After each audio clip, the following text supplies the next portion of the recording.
ನಮಸ್ಕಾರಗಳು. ವೇದ ಫ್ರಮ್ ರೇಡಿಯೋನಾದ ಚಾನಲ್ನ ಸಬ್ಸ್ಕ್ರೈಬ್ ಮಾಡ್ಕೊಳ್ಳಿ, ಮರೀದೆ ಸಬ್ಸ್ಕ್ರೈಬ್ ಮಾಡ್ಕೊಳ್ಳಿ. ವಿಡಿಯೋಗಳನ್ನ ಶೇರ್ ಮಾಡಿ, ಲೈಕ್ ಕೊಡಿ, ಕಮೆಂಟ್ ಮಾಡಿ, ಸಬ್ಸ್ಕ್ರೈಬ್ ಮಾಡ್ಕೊಳ್ಳಿ. ನಾವು ಮಾಡ್ತಿರೋದು ಸೋರೆಕಾಯಿ ಅಲಸಂದೆ ಕಾಳನ್ನ ಸಾಂಬಾರು ಚೆನ್ನಾಗಿರುತ್ತೆ, ತುಂಬ ಟೇಸ್ಟ್ ಇರುತ್ತೆ. ಇದು ಎರಡೇ ಐಟಮಲ್ಲಿ ಬಳಸ್ಕೊಂಡು ಮಾಡ್ಬೋದು.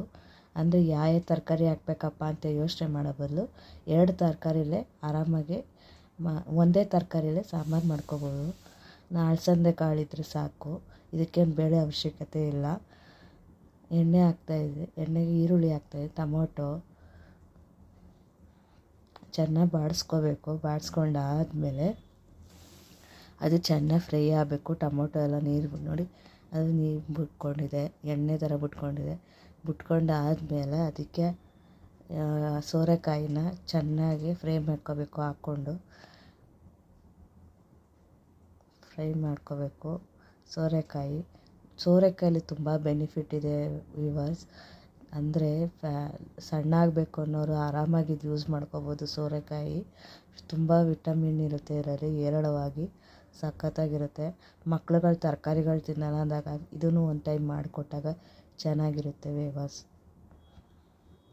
ಅಲಸಂದೆ ಕಾಳು ಹಾಕಬೇಕು ನೋಡಿ, ಅಲಸಂದೆ ಕಾಳು ಹಾಕ್ತಾಯಿದ್ದೀನಿ.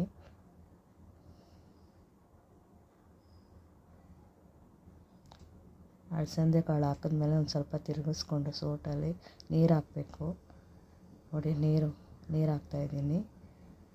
ನಮ್ಗೆ ಎಷ್ಟು ಬೇಕೋ ಕನ್ಸಿಸ್ಟೆನ್ಸಿ, ತೆಳ ಬೇಕಂದ್ರೆ ತೆಳ, ತಿಕ್ನೆಸ್ ಬೇಕಂದ್ರೆ ತಿಕ್ನೆಸ್ಸು. ಸೋರೆಕಾಯಲ್ಲಿ ನೀರಾಂಶ ಬಿಡುತ್ತೆ. 2 ಸ್ಪೂನು ಸಾಂಬಾರು ಪುಡಿ ಹಾಕ್ಕೊಳ್ಳಿ. ನಿಮಗೆ ಸಾಂಬಾರು ಪುಡಿ ಈ ಥರ ಮಾಡ್ಕೊಳ್ಳೋದ್ರಿಂದ ಟೇಸ್ಟ್ ಬರುತ್ತೆ. ಸಾಂಬಾರು ಪುಡಿ ಅಪ್ಲೋಡ್ ನಾನು ಹಾಕ್ತೀನಿ. ಈಗ ನಿಮ್ಮ ಸಹಕಾರ ಸದಾ ಇಲ್ಲಿ 2 ಸ್ಪೂನು ಉಪ್ಪು ಹಾಕ್ಕೊಂಡು ಈ ಥರ ಮಾಡಿಕೊಡಿ, ಸಖತ್ತಾಗಿರುತ್ತೆ. ಕುಕ್ ಮಾಡಬೇಕಾದ್ರೆ ಪ್ರೀತಿಯಿಂದ ಕುಕ್ ಮಾಡಿ. ಸಿಂಪಲ್ ಆಗಿರೋ ಅಡುಗೆನೂ ಪ್ರೀತಿಯಾಗಿರುತ್ತೆ, ಟೇಸ್ಟಿಯಾಗಿರುತ್ತೆ. ಸಬ್ಸ್ಕ್ರೈಬ್ ಮಾಡ್ಕೊಳ್ಳಿ ನನ್ನ ಚಾನಲ್ನ. ಯಾರ್ಯಾರು ನೋಡ್ತಾಯಿದ್ದೀರ ಮರೀದೆ ಸಬ್ಸ್ಕ್ರೈಬ್ ಮಾಡ್ಕೊಳ್ಳಿ ನೋಡಿ. ನಾನು ತೆಳ ಮಾಡ್ಕೊಂಡಿದ್ದೀನಿ ಒಂದು ಸ್ವಲ್ಪ, ನೀವು ಗಟ್ಟಿ ಬೇಕಂದರೆ ಗಟ್ಟಿ ಮಾಡ್ಕೊಳ್ಳಿ. ಮರೀದೆ ಸಬ್ಸ್ಕ್ರೈಬ್ ಮಾಡ್ಕೊಳ್ಳಿ.